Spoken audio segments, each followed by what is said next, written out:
from Washington, D.C., this is Balance of Power with Joe Mathieu. He's at the top of the list. Welcome to the Tuesday edition as Bloomberg reports Kevin Hassett, the frontrunner to become the next chair of the Federal Reserve. As the president's top pick now with the search just about to end, we'll talk about it with the journalist behind the scoop. Bloomberg's Nancy Cook will be with us here at the desk momentarily. Is Google resetting the AI race? We're going to look at this new deal with Meta today, the prospect of cheaper chips turning out more productivity. When we talk to Dean Ball from the Foundation for American Innovation, he helped to write the regulations for the Trump administration. And we'll have analysis from our political panel. Bloomberg Politics contributor, Democratic analyst Jeanne Zaino is with us alongside Republican strategist Ashley Davis from S3 Group. It's all after we look at Wall Street. And for that, we turn to Amy Morris here in Washington. Her update on the markets. Amy, how's it going? It's all green again, Joe. Nvidia and Google, as you know, are in the throes of an AI rivalry, and Meta is in talks to spend billions on Google's AI chips, showing that Google can rival Nvidia as a leader in AI tech. Well, Google has already agreed to supply up to 1 million chips to Anthropic, making it even more of a competitor. Google parent Alphabet shares are more than 1% higher. Nvidia shares now less than 4% lower, trimming back some of the earlier declines. That's moved stocks higher. The S&P 500 now up 0.6%, NASDAQ up 0.3%, the Dow up 1.2%, 10-year Treasury yield at 3.99%, and the 2-year yield at 3.45%. And we can tell you that White House National Economic Council Director Kevin Hassett is seen as the frontrunner to be the next Fed chair. That's according to people familiar with the matter. Hassett is viewed as someone who could bring President Trump's approach to interest rate cutting to the Fed. That's something President Trump has been wanting to control for some time now. Sales at U.S. retailers and restaurants did increase modestly in September. Resilient consumers moderated their spending after they splurged over the summer. And payroll processor ADP released its weekly measure of hiring, finding that companies cut an average of 13,500 jobs a week in the 4 weeks ending November 8th. That report may be a sign that hiring has slowed since September. Money markets are pricing in about an 80% chance of a Fed rate cut in December after some dovish remarks from policymakers signaling support for the labor market. For on-demand news 24 hours a day, subscribe to Bloomberg News now wherever you get your podcasts. I'm Amy Morris. It's Bloomberg Business Flash. Let's go back to Balance of Power with Joe Mathieu. All right, Amy, thank you so much. Amy Morris on the markets, and she'll have more in about 20 minutes' time as we try to connect the dots every day here on Balance of Power between Washington and Wall Street. Thanks for joining us on the Tuesday edition here on Bloomberg TV and radio with big news. It hit the terminal right at high noon, the redhead, and one that may not come as a surprise to you because he's been on the short list for so long. We can tell you he's at the top of that list. Kevin Hassett, of course, one of the president's top economic advisors going back to the first administration. Now, according to Bloomberg's Nancy Cook, at the top of the short list to become the next chair of the Federal Reserve, a job he was asked about recently when he sat down with David Rubenstein for his program Peer to Peer on Bloomberg. They spoke at the Economic Club in Washington. Listen. For me, I think that being director of the National Economic Council is my dream job. And if the president asks me to be Fed chair, then I'll do it. But if I'm not Fed chair, don't be disappointed for me because I love the job that I have right now. And you are supposed to say that, right? You have to love the job that you have, Nancy Cook. It's great to see you, national political correspondent, with the headline, Hassett emerges as frontrunner in Trump Fed chair audition. He wants this job, right? Yeah, Hassett really wants this job. So he's being coy when he's asked about this in interviews, saying, I love my job running the NEC. And he probably does, but he does really want the job. And internally, he is viewed by Trump aides as someone who is campaigning heavily for the job. But also, I think Trump is high on him. They had a few meetings in June, which we reported on, that went quite well. And I think that he was really, has been a favorite for a while now. And, he has the added value of also having proximity. He's in the White House all the time as the National Economic Council head. And, he's around Trump all the time. He is going on TV constantly to deliver the White House's economic message. So I think that proximity really matters to Trump. Is he also the path of least resistance to lower interest rates? Is it as simple as that? I think that's part of it as well. Another name that we've kept kept hearing about is Kevin Warsh, yes, who was a Fed governor before, who Trump considered to be the Fed chair last time during his first term.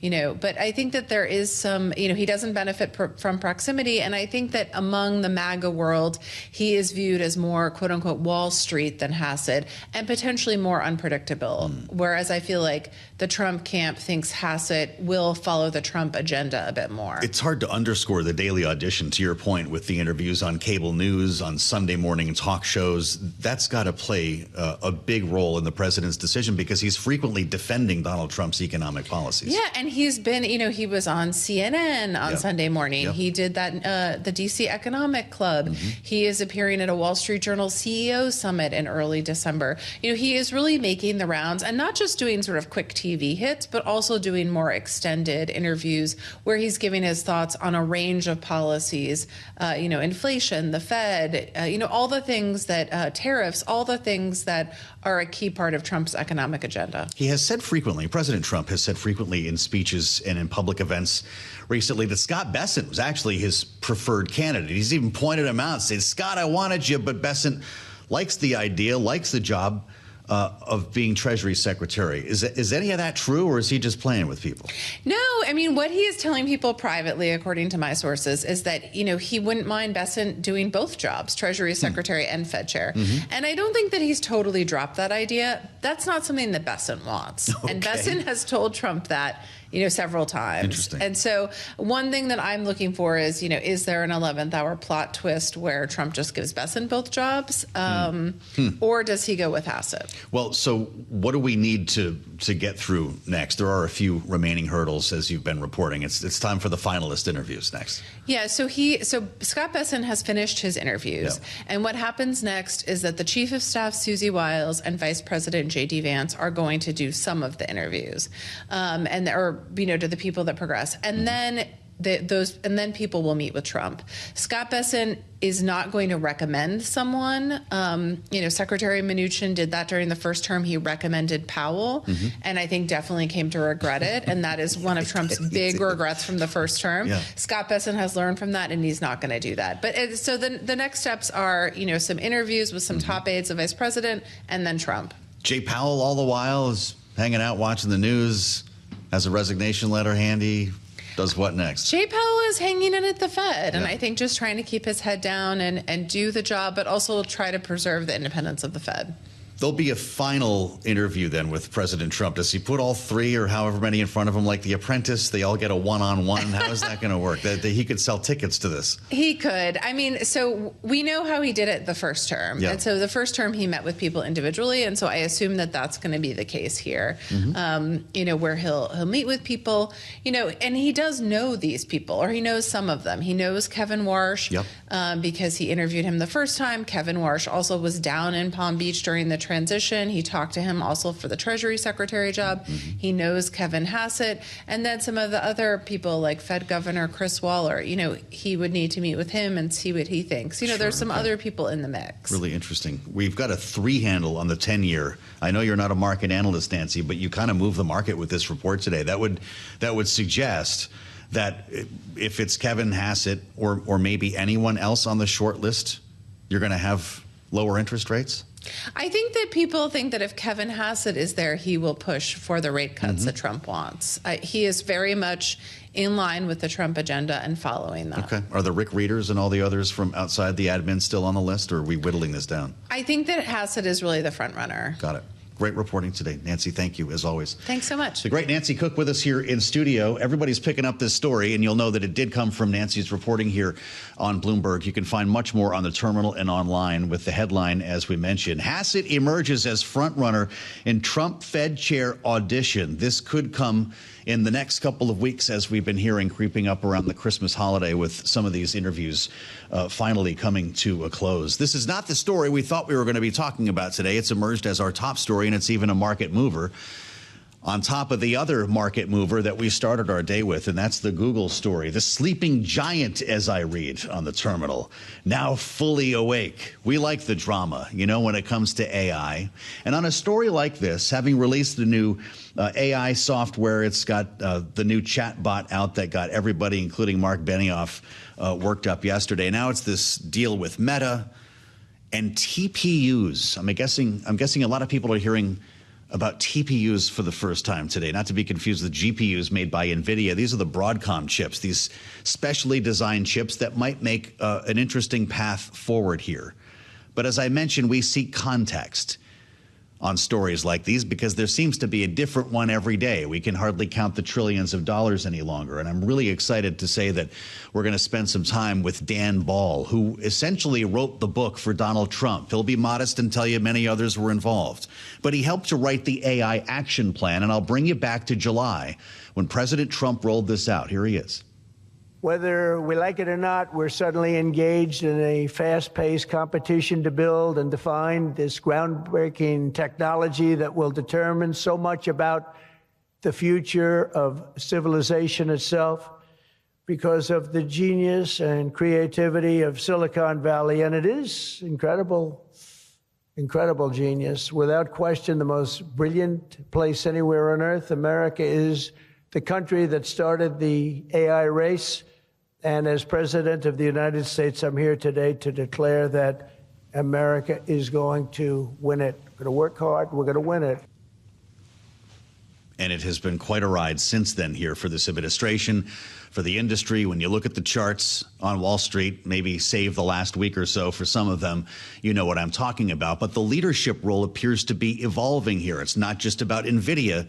And certainly the stock is showing that as Meta enters discussions to use Google chips in its data centers that could help to establish TPUs as an alternative to Nvidia's GPUs. Those TPUs are designed with the help of Broadcom, which has been enjoying a nice run-up recently as well. When it comes to that AI action plan, it was written, as I mentioned, in part by Dean Ball. When President Trump sits back, closes his eyes, and thinks about what to do with AI, he thinks of this man. Senior fellow at the Foundation for American Innovation. He was senior policy advisor for AI and emerging technology at the White House Office of Science and Technology Policy. Recently, among the rest of us in the civilian world. Dean, it's great to see you. Welcome back to Bloomberg. Thanks. I'm sure I overdid your intro, and you can tell me about that later. But I'm just curious, does a Dean Ball wake up and see headlines like this with everyone pulling their hair out? We're putting in buy and sell orders based on this story, and roll your eyes? Do you have a much longer view than this particular news flow that might be missing the point? No, I think it's a pretty substantial story, actually. So Google's TPUs, tensor processing units, as opposed to GPUs, graphics processing units, have been around for about 10 years. Google started creating them in 2015 for its own internal purposes, right? Google was running lots and lots of AI and machine learning applications, so they sort of needed this for themselves. But they're very, very, very effective chips, and it's sort of no surprise to me that a company like Google would start to see there being value in selling those chips to other people, particularly because any well-functioning capitalist system, if there's a company making 80, 90% profit margins, as Nvidia does, you should expect there to be competition to start to lower those margins. And that is what appears to be happening here. We'll see if it works. Nvidia is a fiercely competitive company, but that's what's happening. So cheaper, doesn't run as hot, is more productive, therefore. A lot of folks have been asking whether there will be a real competitor to Nvidia. Did we finally find one? Well, I think it could be. I think there's a lot of obstacles that Google faces. The most important one by far is not actually just performance of the chip, it's the software ecosystem. So in a way that's a little bit similar to how the iPhone, Apple's iOS has this huge developer ecosystem, and all these developers, when they make mobile apps, they usually target the iPhone first because it's kind of the premier smartphone market. And Android being a close second there. there's something similar that happens with NVIDIA chips, where all the developers of machine learning models kind of use NVIDIA's software ecosystem, which is called CUDA. And that's a huge moat that NVIDIA has, possibly more significant even than just their hardware performance.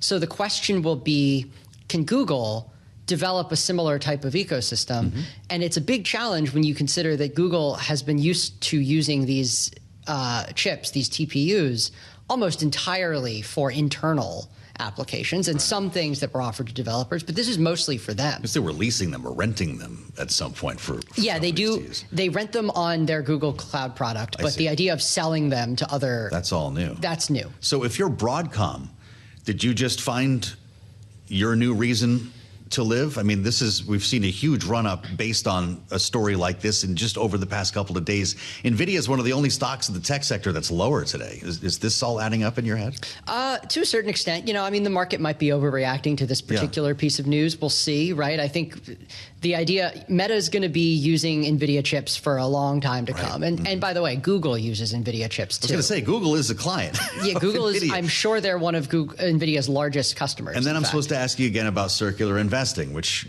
do you see as misguided in this case?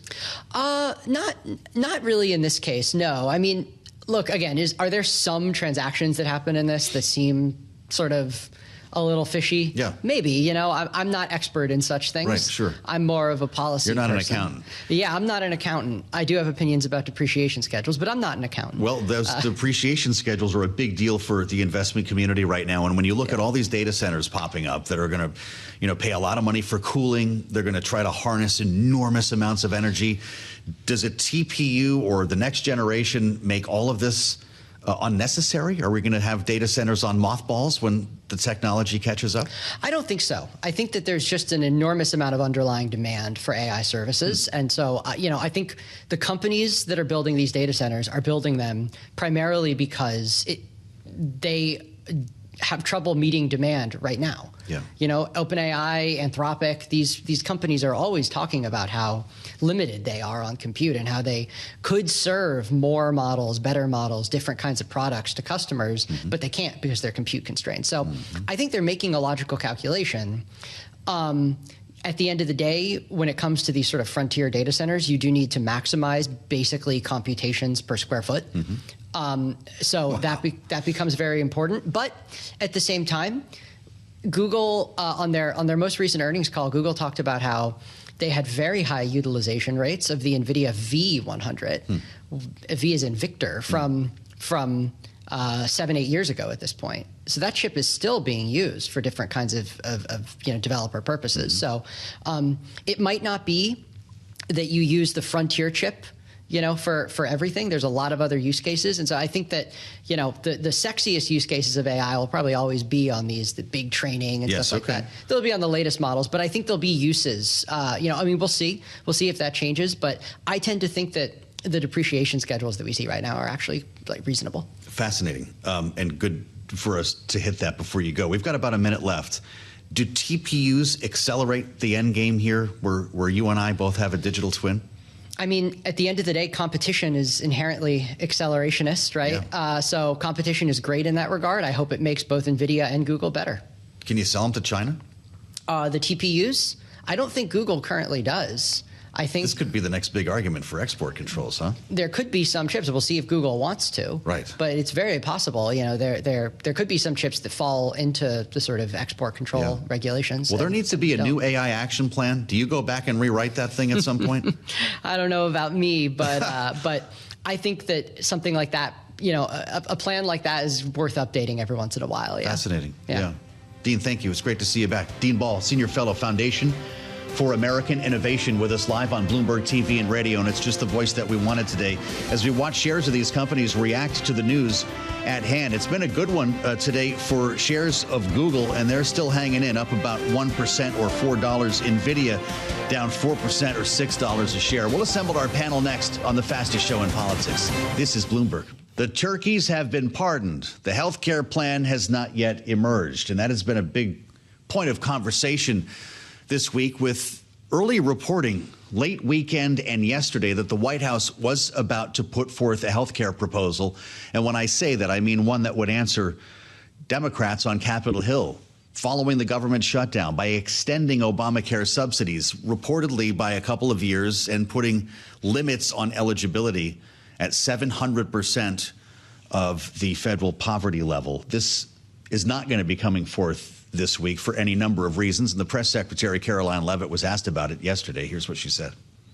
Healthcare is a topic of discussion that's happening very frequently and robustly inside the West Wing right now. The president's very much involved in these talks, and he's very focused on unveiling a healthcare proposal that will fix the system and will bring down costs for consumers. As for the details of those discussions, I'll let the president speak for himself. Well, the president is not speaking for himself on this front. It was the Treasury Secretary, Scott Bessent, who had said the proposal could be out this week. So at some point, that likely was the plan. Republican lawmakers were said to be blindsided by this. And there was no love on Capitol Hill from the Republican leadership. So this is going to have to wait a minute. The proposal expected again to include extended subsidies for those purchasing health insurance through the ACA. But then, of course, the president will tell you that he wants to send money directly to people so they can buy their own insurance. We play it to the panel for their thoughts on this, and God knows we've talked about it before. Democratic analyst and Bloomberg politics contributor Jeanne Zaino is here, democracy visiting fellow at Harvard Kennedy School's Ash Center. Ashley Davis, our Republican strategist partner at S3 Group, is with us as well. Jeanne, we were making comparisons to Infrastructure Week yesterday. The fact of the matter is John Thune promised to vote on the Senate floor, I believe, by the 10th of December. So the White House will need something, will have to say something about this unless Democrats on Capitol Hill are going to write their own legislation, and I don't believe that's how it works. When will Donald Trump have to put something on the table? Yeah, I mean, it is really perplexing that anybody in the White House thought the Monday of the short Thanksgiving week hoist on the Republicans in Congress a plan to reform or at least address healthcare costs without discussing it with them, apparently first. It makes no sense. And it was never going to be an easy task. And we know that because for decades, Republicans have had trouble addressing healthcare. This goes back so long. And, you know, the president's instincts on this are not wrong. Politically, he's right. They have to address this. The subsidies are going to expire at the end of next month. There's not a lot of time to deal with it. This is hurting Republicans in the polls as they head into the midterm. But he's facing Republicans who have for years voted against Obamacare. And now apparently the White House wants them to turn on a dime and vote to extend these subsidies. That's going to take an effort by not just the White House, but the president going to Capitol Hill, talking to them, addressing their concerns. And that hasn't happened. So politically, this really was not done well. And I'm surprised anybody thought you could just hoist this on them at the last minute and it was going to pass, given the history of this issue with Republicans on the Hill.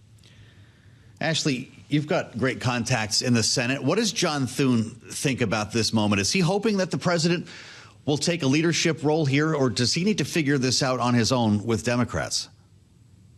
Well, listen, Republicans have known for, a year that this period of time of these subsidies were going to expire. Remember, the crux of this issue is because they were expanded at a higher level during COVID. And the Republicans are saying it's time to go back. We're not in COVID anymore. That's a very difficult thing to do because a lot of families in our country have depended on it. So it's, even though intellectually you can understand the point about overspending, the human side is really impacting these members of Congress because a lot of their constituents do rely on it. I'm going to stick up for the administration here. There's plenty of people on the Hill that knew what was going on with the administration and what they were proposing. What was proposed has been talked about for months and months and months. You just can't negotiate with 535 members of Congress. I mean, it's impossible. So you have to have a smaller working group. That being said, I don't think that the administration appreciated how many Democrat votes they will need for some sort of plan with this, with any proposal, because many of the Republicans, especially on the extreme right have no desire to spend money. The fiscally conservatives have no desire to spend money. So we are going to have a bipartisan package. And also, just finally, the Democrats in the Senate and the House have been asking for the president to engage in this process. So if you looked at even what Senator Sheehan said and several others, they were like, listen, this isn't going to be the final package, but at least we're starting to get engagement. And it looked like what leaked looked like a serious enough package. So the other thing that's always going to be an issue is the Hyde Amendment, which, is about spending federal money on abortions. And that was, there was some language in this proposal that focused on some of the other social issues that are controversial for Republicans, but the Hyde Amendment was silent. So we'll see how that always plays out in healthcare legislation. So, the drama will continue. Jeanne, it sounds to me like Democrats might regret, and I know a lot of them didn't like it when it happened, but might regret this agreement with John Thune for a December 10 vote. This is why so many said there needed to be a deal, not just the promise of a vote, right? What if it doesn't happen by the 10th? Yeah, I mean, it is horrendous for the American public if they can't strike a deal. And we get back from break in Monday and we are in December already. You have a few days before that vote and then a few weeks before the end of the year when these subsidies expire. So this is disastrous. I mean, forget about either of the parties for the American public, particularly people who depend on these costs. And, the reality is that we've had, 13 members of the GOP come out publicly and say they support extending the subsidies. All of them are in vulnerable districts. And so that's why the approach here by the White House makes no sense. You were going to have to deal first with the GOP, then reach across the aisle. This was going to take time and concerted effort. And they did know, to Ashley's point, for a long time, which makes this more perplexing. But I think it underscores what the Democrats have been saying, is that the president has not been focused like a laser beam on affordability. And now it is coming to hit the administration and, unfortunately, the American public. And so I'm not sure that they can get a deal. But I don't think it's just a problem for Democrats. It's a problem for Republicans and members of the White House and all of the American public, most importantly. Oh, my God. So what's the answer then? What's the short-term answer, Ashley? Do you have to have a short-term extension of subsidies, kind of like a CR, so we can buy more time to figure this out? That's what I keep thinking. And there is some money available that, like, December 31st, people's benefits aren't going to go away. I mean, you can do something through the first quarter. So, just to make sure that people aren't totally scared that are listening to us that depend on that, there is some flexibility there. But yes, I think that this is a caring issue enough, number one, I hope, for all members of Congress, but also a political issue for both sides that something needs to be done. I do believe John Thune will give the Democrats their vote on December 10th, as he promised. But going back to your... I don't know, December 10th, maybe that week at some point, whether it's legislation that can actually pass or not, it's the question. And that, I agree with you, Joe. I think it was when you asked Jeanne, like, should they have gotten a deal that said we have to have legislation in place? But that would have been impossible during the shutdown, I think. Well, if this doesn't get done, Ashley, do we shut down at the end of January? This is the question I keep asking. Well, I always feel like shutting down was people calling bluff, especially for as long as we just did.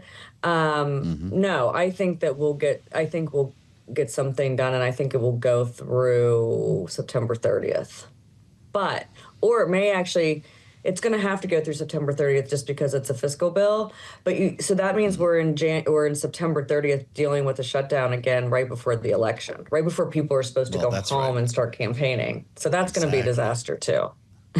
That's why there was a 2-year extension on this thing that leaked, Jeanne. You'd get it past the midterms. Donald Trump seemed to think that was a good idea. And, to Ashley's point, there were a lot of details on this. It looked like it was a plan that was being prepared for release. Jeanne, what would Democrats do with the plan that we described yesterday, including the limitations on eligibility? Would they have to vote for it?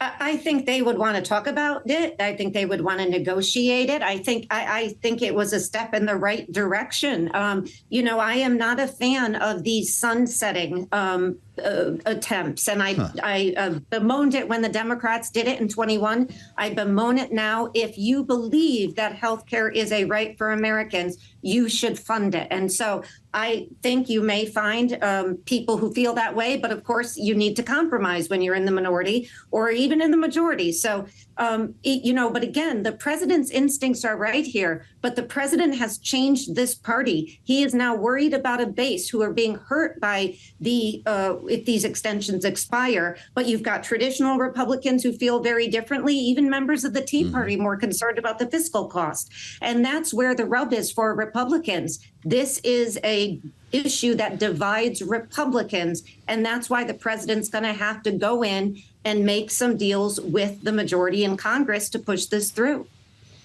Well, it's going to have to happen pretty quickly, and I thank you both for your insights on this. Jeanne, Zaino, and Ashley Davis, a great panel. Thank you both. And can I say, Ashley, if I don't see you, happy Thanksgiving. I think we might have one more show left. Jeanne, I'm Joe Mathieu in Washington. Thank you for joining us here on Balance of Power with a headline that just crossed the terminal. Bolsonaro ordered by court to start serving his sentence in jail. Indeed, the former Brazilian president, having told a judge on Sunday he violated his ankle monitoring the day before at his house because he had a nervous breakdown and was suffering hallucinations caused by a change in his medication. After tampering with the ankle bracelet, he has now been ordered by the court to start serving his sentence in jail. We'll turn back to potential peace in Ukraine next. I'm Joe Mathieu in Washington with our eyes on Abu Dhabi today. First, it was Geneva over the weekend. Now peace negotiations surrounding Russia's war in Ukraine have settled in the UAE, and an important task at hand for the Secretary of the Army, Dan Driscoll, who is across the table from Russian counterparts in trying to negotiate a peace breakthrough. The delegations are at it right now. The secretary finding himself in a room with Russian officials that he may never have imagined when he took this role as the civilian leader of the United States Army. Ukraine's military intelligence chief also in Abu Dhabi for meetings. President Trump citing progress on the peace proposal that has gone from 28 points, we understand, to 19. That peace proposal, with elements initially rejected by Ukraine, starting to shrink in scope. And we understand, according to reports, that President Zelensky is standing by to visit Washington if and when there is the opportunity for a breakthrough. This idea of peace in Ukraine was discussed yesterday at the White House with Press Secretary Caroline Leavitt when she took questions from reporters. Here she is. The idea that the United States of America is not engaging with both sides equally in this war to bring it to an end is a complete and total fallacy. That could not be further from the truth. I have watched as the president and his team have worked around the clock overnight with both sides on endless phone calls, endless meetings to try to bring this war to a close. Remembering it was just a couple of weeks ago that Zelensky was back in the White House and the president was on the phone with Vladimir Putin and turned away from this idea of providing Tomahawk missiles to Ukraine to try to hasten the end of the war.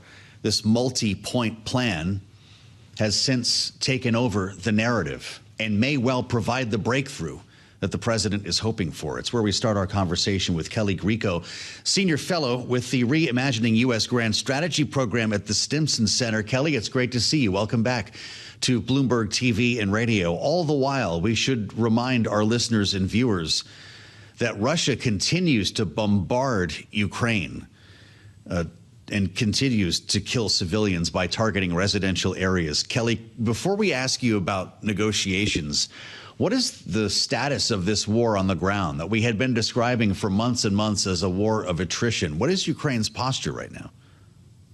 Yes. So, it is a war of attrition, but it's not static.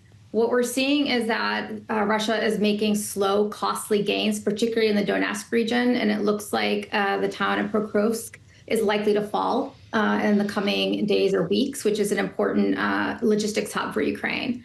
I think the important thing really is to emphasize that this is costly, but there is some movement on the battlefield. And the question becomes whether the Russians are really willing to pay those costs, to try to take all the land by force. And if they do that, it would probably be until about 2027 before they could take the rest of Donetsk. Wow. All the while, Ukraine is attacking Russia not by going after civilian neighborhoods, but energy infrastructure, particularly on the Black Sea. To what extent can Ukraine inflict damage without receiving more long-range missiles when it comes to energy infrastructure specifically? Yes, so it's clear that the Ukrainian strikes on energy infrastructure have had some impact, but not probably enough to really impair Russia's ability to conduct its war, to finance its war. It certainly has made it more painful, and it's forcing some more acute choices on the Russians ultimately about how they're going to finance their war. The defense budget for this coming year is actually a bit smaller than it was the previous year. It's still enormously large, and well above large in terms of post-Soviet Russian defense budget. But you can see that there's some real choices that Russia would have to make if it's going to continue to fight this war for a few more years, including raising taxes. And of course, that becomes domestically much harder for Putin. Well, so let's start looking inside this peace proposal, at least to the extent that we understand it. And Kelly, we should be honest, this is a fluid document, as the Secretary of State has made clear. But we're talking about a potential security guarantee by the U.S. and some of our European allies. And it would come at the expense, at least in terms of the early drafts, of a good chunk of Ukraine's standing army. It may not be able to defend itself without the security guarantee. So what does that need to look like for Volodymyr Zelensky for it to be acceptable? Well, I would just step back for a moment and say that I think the notion that Ukraine cannot defend itself without a security guarantee, or at least if we're talking like a NATO-style security guarantee, is clearly not true, given what they've been able to accomplish on the battlefield so far. I think what we're seeing in the negotiations is it seems like an increasing recognition, which is clearly painful for Ukraine, but that the best security guarantee is going to have to be a robust self-defense. And trying to extract things from Europe and the United States to support that. The language in the initial proposal talked about some kind of response. It was very vague by the transatlantic community if Russia were to attack again, but it really doesn't commit United States or Europe to anything specific. And it's clear that, there's opposition to NATO membership for Ukraine, that's not going to happen politically, and that really Ukraine needs to move towards figuring out how it can get the kind of support it needs, more indirect form of support, to make its own robust defense to prevent another war. Well, so it sounds like we need to see many more revisions. Maybe they're taking place right now, but selling this was already a lift for Russia, for the Army Secretary trying to sell this to Russia. If you start making some of the changes that you're suggesting, this could be dead on arrival then, right?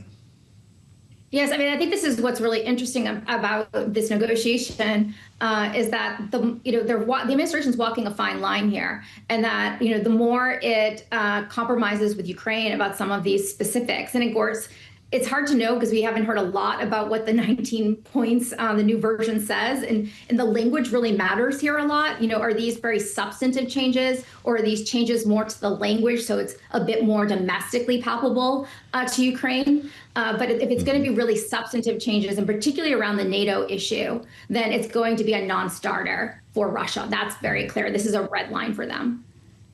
Well, you're sounding a lot like Ivo Dalder, who we spoke with on the late edition of Balance of Power yesterday, the former U.S. ambassador to NATO, also hosing down this idea that we could see a breakthrough between now and the holidays. Some thought Zelensky could show up even this Thanksgiving week, either here in Washington or at Mar-a-Lago. Here's what the ambassador said. There's not going to be a deal that the Ukrainians are sign off on, let alone a deal that the Ukrainians and the Russians are going to be signing off on by Thursday or by Christmas.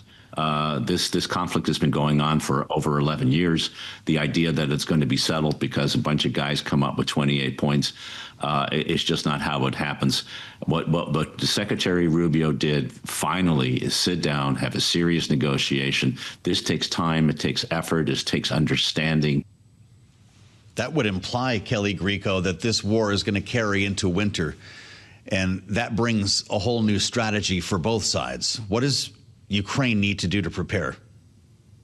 Yes. Obviously trying to get this done by Thursday is overly ambitious, and even Christmas is overly ambitious, just given the realities. I would just say that the winter is grim for Ukraine. On the battlefield itself, the winter and the weather very much favors Russia because they're using these infiltration tactics, very small numbers of forces, 2 to 3 at a time, that essentially slip through what's a porous Ukrainian line. And so the cover of the fall of winter sky and rain and snow makes it harder for Ukrainian drones to detect those movements.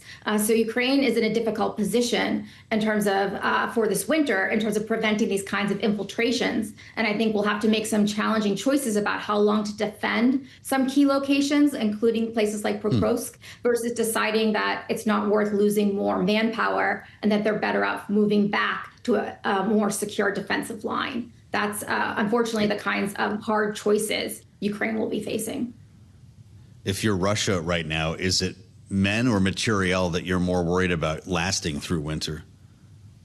It's certainly not manpower. They have sufficient manpower, I would say, for about the next 9 months. I don't even think it's materiel if you're Russia, in terms of, you said Russia, correct? Yes. In terms of, the winter. If anything, I think their thinking is a little bit more long-term in terms of what they're going to do a year or 2 years from now if they have to ultimately take this by force and they're not able to do it at a negotiating table. In about 9 months, Putin, for example, would be facing a mobilization question again. Right now, they're paying high salaries to encourage people, from parts of Russia to come and join the military for these high salaries. But that's only can get you so far, and they would ultimately face a choice about whether they're going to mobilize more broadly to get the kind of manpower they need. And so I think they're thinking in a different timeline about a year from now, whereas Ukraine is really thinking about even how it gets through the next couple months. Kelly, I mentioned Tomahawk cruise missiles, which apparently are not going to be arriving anytime soon in Ukraine. That was something that Zelensky had been asking for. He said it would turn the tide in the war by essentially putting fear into the hearts of Russians. They would know what it's like to be bombed the way Ukraine has been bombed for the better part of 3 years from a distance. But we saw initial reactions like this to any number of weapon systems that Ukraine requested. The M1 Abrams tank, the F-16 included, going back to ATACMS missiles. I'm just curious to what extent all of these no's that turned to maybes that became yeses were actually good ideas in the end. Well, I think, if we've learned anything from this war, I hope it's that people realize that the idea of wonder weapons doesn't really exist. A single weapon system cannot decisively change the course of the battlefield. These things have mattered, for often a period of time, a window when they've gotten a new system, a period of maybe 4 to 6 weeks when they have an advantage because the Russians are figuring out how to adapt. But after that, it returns to this sort of static, this attrition, a level of attrition, because both sides are clearly learning militaries. And that's what we would see with Tomahawks. And I'll just add that I think the Tomahawks are even less significant, providing even a 4 to 6 week window, because one, the Ukrainians have their own long-range strike capabilities, long-range drones at this point that are doing some of this. And then the numbers that we would be talking about are so small that it really would not have a large impact. Are they using the F-16s effectively that they got their hands on? Remember, that was going to turn the tide of the war at one point. Yes. What I would say is what we see is that to the extent they're using them effectively, it's sort of the way I predicted on this show, in that we wouldn't be seeing them using, over the battlefield to try to support forces and counteroffensives. They're using them much more in a defensive role, in an interception role of shooting down, incoming missiles and drones to try to keep the airspace contested, to try to protect their cities. So it's a far more limited role, which is not surprising given the reality of what Russian air defenses look like. Well, she has a way of predicting things on this very program. Kelly, great to see you. Kelly Grieco, have a great Thanksgiving, and thanks for the insights today. Senior fellow with the Reimagining U.S. Grand Strategy Program at the Stimson Center, with us live here on Bloomberg. Headline on the terminal, Senator Mark Kelly's office receiving outreach from the FBI now via the Senate Sergeant at Arms, knowing that the Pentagon has launched an investigation into what it calls misconduct by the retired Navy captain. This is a story that we'll be following on the late edition of Balance of Power as well, with Senator Kelly pushing back on this idea of an investigation at the Pentagon. I'm Joe Mathieu in Washington. We'll be joined by Ty Cobb for more on that story on the late edition of Balance of Power, and we'll hand things back to New York for Bloomberg Business Week Daily. Wall Street's holding positive. The S&P 500 moving higher by 50 points. The Nasdaq is up 100, about 0.5%. The Dow's ahead by more than 500 points as the Tuesday trade moves into the late stages. This is Bloomberg.